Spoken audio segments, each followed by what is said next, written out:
Hola, soy de AJ. Hey guys, my name is AJ, and in this video, I'm gonna be talking about like how I started my Spanish journey and how I came to starting to use streaming Spanish. So, like a lot of people, I started learning Spanish in school. And when I first started learning Spanish, it was my freshman year of high school, and I actually really wanted to learn Spanish because I thought it was such a cool skill to be able to speak Spanish or to be able to go to another country and communicate with the people there. And me, I lived in Florida, so there were a lot of Hispanic people around me, so this was a skill that I was really going to be able to use. But unfortunately, my very first year learning Spanish, I was part of this like accelerated program, so they condensed Spanish 1 and Spanish 2 into one class. And that was just way too much for me. And it ended up kind of like killing the joy of trying to learn. And it got to the point where I was just trying to finish the class. So I took that freshman year, and then after that, I kind of like got out of that accelerator program. So I had to retake Spanish to my sophomore year. And that year I was already done learning Spanish. So pretty much every single year after that, I tried to learn Spanish at my junior year of high school, my senior year of high school, my freshman year of college, and my sophomore year of college. Right now, I'm a junior in college. And every single one of those times, I've, tried to use Duolingo like a lot of people have. And then like 1, 2, maybe even 3 weeks, I'll get into it. And then I'll always remember that, oh my goodness, I have to learn every single verb conjugation out there. And by that, I mean, you have to learn the past, the present, the preterite, the conditional, the future. And then you have to learn about all these irregular verbs. And like just seeing all of that and hearing all of that, it kind of like killed my passion. I was kind of like, I'm never going to be able to do this. The task just seemed too daunting. So that's kind of why I've never continued with it before. This time, my reason for starting, back in high school, I used to work at this store called Marshall's. It's a department store. It's kind of like TJ Maxx or Home Goods, if you've ever seen one of those. There we have, a good bit of Hispanic workers, and we get a good bit of Hispanic customers as well. And I remember one day I was walking from the back to the front, and this lady stopped me to try to help her, get a purse. The purses there, they're locked up so that obviously people can't take them. And I was trying to communicate to the lady. I was like, hey, I gotta go get somebody from the front. Like, I have to go to the front. And, she couldn't understand me because she was speaking Spanish and she only spoke Spanish, and I couldn't understand her because I only spoke English. And all I know is, like the 3 things that I remember from high school Spanish. So she ended up having to pull out Google Translate in order for us to communicate. And I don't know, in that moment, I know there's no reason to, but in that moment, I felt like just really embarrassed to have to rely on Google Translate to talk to somebody else. I don't know why I felt that way, but I just felt like I shouldn't need Google Translate to speak to this person. And a few days later, I was working and this lady wanted me to do something, like another coworker, and she said it really fast, and I was like, what did you say again? And then she said it again, and then I realized she was speaking Spanish, and I told her, I was like, I don't speak any Spanish. And then she was like, oh, well, why not? And then I sat there and I thought, and I went home that night and I thought, and I was like, what is stopping me from trying to learn Spanish again? Why am I not able to learn Spanish? I'm in a state where, like, I'm not gonna say half the people speak Spanish because that's obviously not the case, but I'm in a state where a lot of the people speak Spanish, are Spanish speakers. So why can I also not speak Spanish? And that's kind of what led me to start this time. So this time, I wasn't going to worry about any verb conjugations. I wasn't going to worry about trying to memorize words. I wasn't going to worry about trying to study Spanish. All I was going to do is I was going to start Duolingo again, and I was going to do it every single day. That's what I was going to do. I was going to do it every single day, just a few lessons a day, because I noticed that a lesson takes literally 2 minutes. So if I only had 2 minutes to give that day, then I could do it. I was just gonna do a few lessons every single day. My thought process is that if I do this every single day, there is no way that by the end of the year, after 365 days of looking at Spanish, hearing Spanish, speaking Spanish, that I will not know any Spanish at all. Because I just wanted to be a little bit better than I was before. I just wanted to be able to communicate. About a month after I started Duolingo, I was watching all of these videos about how people learn Spanish. And I'm assuming that's kind of like why you're watching this video. But yeah, I was watching so many videos about how people learn Spanish and, how they would do it if they could start over again. And like, I'd even watch videos of people like ranking different language apps. And I found this one lady talk about this app called Language Transfer, which I did use for 2 weeks and I really liked it. I stopped because I found something else, but I do want to go back to doing it once I get like a little bit more into this. They go about teaching language a different way. They, instead of teaching it from like a grammar perspective like they do in school, they teach it from a linguistic perspective. So pretty much they kind of tell you why words are the way that they are, and you can kind of learn how to translate a lot of words directly from English to Spanish. You can either translate them directly or, you know, change a little bit about them. Like for example, the word a lot of words in English that end in AL can be translated directly to Spanish by just pronouncing the words as they are in Spanish.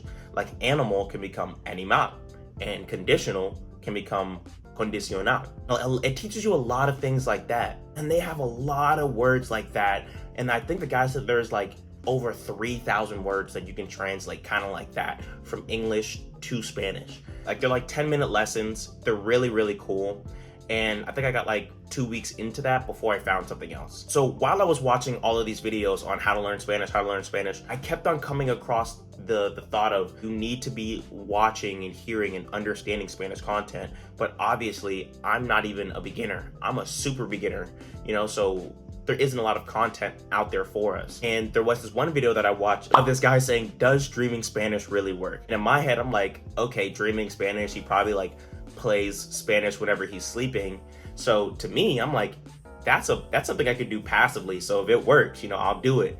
Turns out that's not what it was about. This guy, he spoke about this platform called Dreaming Spanish, and this guy, his name is Pablo, who runs the platform, and pretty much the whole platform is trying to teach you Spanish based off of this thing called cognitive input. And what cognitive input is it's basically consuming input of another language to where you understand 80 to 90% of it. And because you understand most of it, these other words you'll understand through context. For example, you know, if you're reading a book and you understand 99% of the book and you see a word that you don't get, you'll be able to understand that word through context. And that's kind of like the same idea going with this, because they have, I think on the platform, they have like 900 plus hours of content you can watch, and they're all just videos. They're not videos of them teaching you Spanish. They're just videos of them talking in Spanish. And the very beginner friendly ones, they're like, they have a whiteboard and they'll be drawing stuff on the whiteboard and they'll be talking slowly and they'll like do certain hand gestures, like for comer, they might, you know, pretend like they're biting into an apple or something. Or for ver, they'll point to their eye, you know, acting like they're seeing. And they'll do a lot of things like that to help you understand what's happening through context. And they say that the best way to learn a language, you guys have probably heard this before, is to just go to that country that you want and then just live there. But not everybody has the, you know, the financial means to be doing something like that. So what this does is it actually brings the language to you. Right? You can sit here and you can just consume this language for, you know, an hour a day, 30 minutes a day. I actually started off doing 15 minutes a day. And there are some people on the internet that are crazy, that are watching this for 4 or 5. I've even seen somebody log 7 hours of content, just consuming Spanish content in one day. And what Pablo says is that what you'll do is just by watching this content and understanding and seeing everything and hearing everything so many times, and hearing it and just taking it in and seeing the context of stuff, that you'll naturally pick up on the grammar, that you'll naturally pick up on verbs, you'll naturally pick up on adjectives, on the language structure, and other nouns, and what certain things mean. So when I first started, I decided just to give it a try. I started doing 15 minutes a day, and that was it. That's all I did, was 15 minutes a day for a few days, and I thought it was so amazing, because for the first time ever, I was able to watch a video of people talking only in Spanish. And yeah, they were doing a lot of hand motions, they were drawing a lot of stuff, but I was actually able to follow along in the video, which I thought was crazy. At this point, I think I was doing Duolingo for like a month now, and language transfer for 2 weeks. So at this point, I'm still like a super beginner. And I thought that, like, you know, it's gonna take me at least, you know, 6 months for me to get to the point where I can watch a YouTube video. And so the fact that I'm able to watch these videos and kind of like somewhat understand, I really enjoyed. Earlier, I kind of mentioned that there's 900 plus hours of content. The way that Pablo has it set up, that's the guy who runs it, is he has kind of like this roadmap for you. And there's levels 1 through 7, and these levels are based off of how much input you get. And I'm gonna say this now, that the input that you get does not only have to be from Dreaming Spanish. Does not only have to be from you watching YouTube videos on this one website. It could be from you watching TV shows. It could be from you listening to a podcast.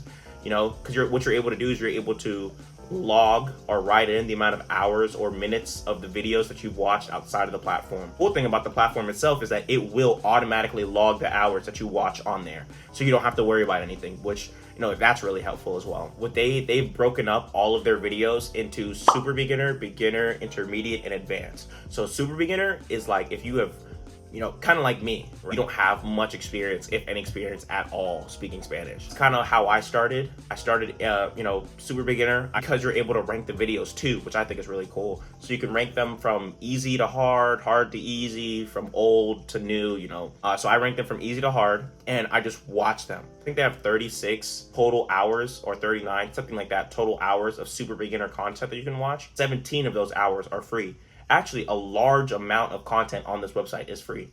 You do not need to pay for the premium version if you're getting, you know, your input from other areas. I just started watching the free stuff, and I just hit 50 hours, and I'm gonna be talking about, now you know what I mean when I say I just hit 50 hours. So I just went from level 0 to level 1, and I'm gonna be talking about kind of like that journey in the next video. But I mean, yeah, that's it. Like, that's kind of how I started Spanish, and that's how I found out about Dreaming Spanish.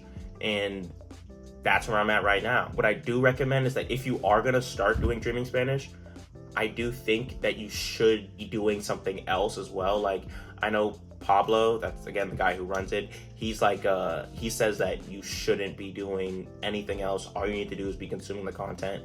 I do think that doing Duolingo, at least maybe even before you start, is really helpful, because when I came in, I already knew a few words, so I was able to follow along a lot better than somebody who would know like zero, who only knows like hola and adios, you know what I mean? I do think that it's kind of important to, you know, maybe understand, probably be able to count to 10, you know, do a few like Duolingo lessons, and then understand kind of like the Spanish alphabet, which all of that shouldn't take you, to be honest, shouldn't take you more than a few days. Like, Spanish alphabet, you can learn in a day. Counting to 10, you can learn in another day. And then, you know, doing Duolingo every day for probably like a week. Do a few lessons a day, maybe like do like 5 or something like that. The reason why I really wanted to start this and documenting this is because I felt like it took so long for me to find Dreaming Spanish on this website or on YouTube. And once I found Dreaming Spanish, I looked up other people doing Dreaming Spanish, and I could only find like maybe like 7 or 8 other people talking about Dreaming Spanish, when you have like, you know, 100 people talking about Duolingo, and 100 people talking about Lingoda, and 100 people talking about Rosetta Stone. So, you know, I wanted to be another person kind of like documenting my journey along. And I don't think I've seen anybody document like their very, very beginning. So that's kind of what I wanted to do, to give people who are watching this, you know, something that they can follow along with too, so that they can watch the videos and so that they can know like, hey, you're not the only person feeling this way. You know what I mean? So yeah, so if you want to see my first 50 hours of Dreaming Spanish, you can go on ahead and go to the next video. If it isn't uploaded now, it should be uploaded like within, I think, a week or something like that. I just kind of wanted to space that out just a little bit. But yeah, so if you want to see me and me talk about my first 50 hours, I'm going to head over to the next video. See you.